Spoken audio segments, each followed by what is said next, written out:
Ano? Ha? Pumunta daw dyan sa Osay, bibili ng pang ano dun sa salad. Kahit wala nang handa, maano nyo lang yung salad na ano. Ganun din naman yan. Handa-handa, ubos pera, bukas tunganga.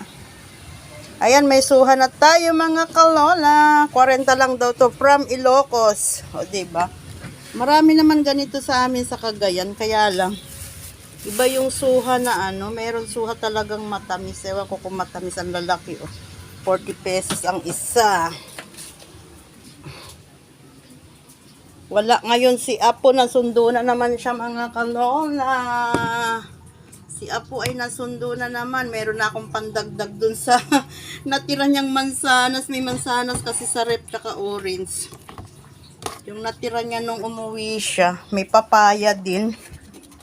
Ayan o. May isang papaya. Tapos may dalawang apple tsaka yung tatlong orange pa niya. May kapiraso pang ubas. So, pwede na yan pang ano sa lamesa bukas mga kalola. Tinisin ko nga pala itong baba ng aking rep. Kasi nagbaha dahil kusa siyang nagdi-defrost yan. No?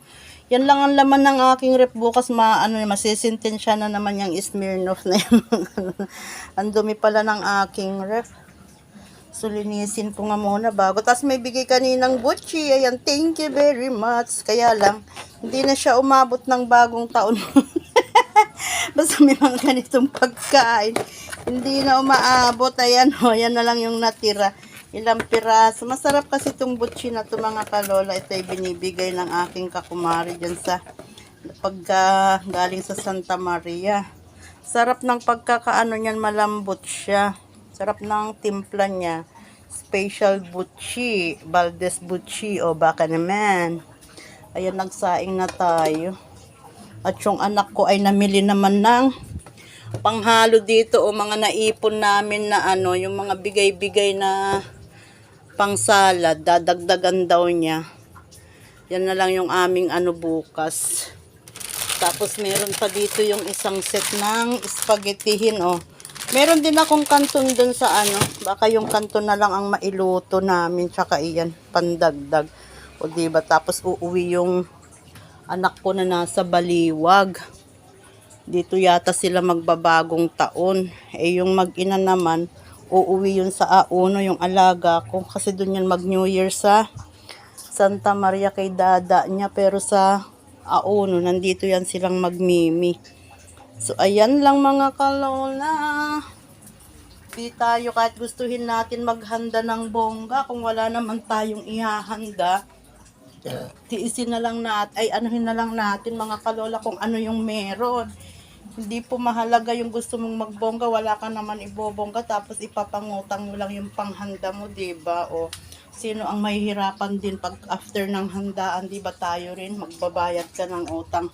Pero lusaw na yung iwinutang. Diba? Ganun lang mga kalola kung ano yung nandyan. Pagkasyahin na lang natin kasi sa hirap ng buhay ngayon, mahirap na din magbongga-bongga ka. Kinabukasan nga. O diba? Ganun lang yun. So yan lang mga kalolang update ko ngayong hapon. Balik na tayo sa pananahi. Ayan o. Marami akong blade dito. Anuhin mo? Mapurol. Ito may dalawa din akong kanton dito. Ayan o. Mahaluan na lang ng. Pwede sigurong mahaluan ng kahit kalahating ano bukas. O parang purong kanton na lang siya. Gusto ko rin nga sanang ano ito. O pwedeng pang salad. Kaya lang. Problema kapos ang budget natin sa mga pansahog. So, ayan lang. Iraraos lang natin ang New Year. Hindi na kailangan magbongga-bongga. Importante ito. Oh. May bigas akong 25 kilos. May ilang araw din ang maisasalba ng ating gutom. So, ayan lang. Ano yung binili mo? Pagsasaluhan mo bukas. Tinapay, kakaan. Bus daw yung 1,000. Yun lang yung dala. Yun lang yung dala niya. Nasa lubong wala dito. Tinapay. O, di yung papa niya pugo. Saan punta? Apil, dinagdagan mo na lang yung kanton dyan? Oo. Hindi na bihon, puro kanton lang? Walang bihon. Ayoko ng bihon. Puro kanton lang. O, di yan. Uulan. Sayang, ay ganda ng ano. Di ka pa kasi nagdala ng bag eh. Binili mo pa yung bag na yan.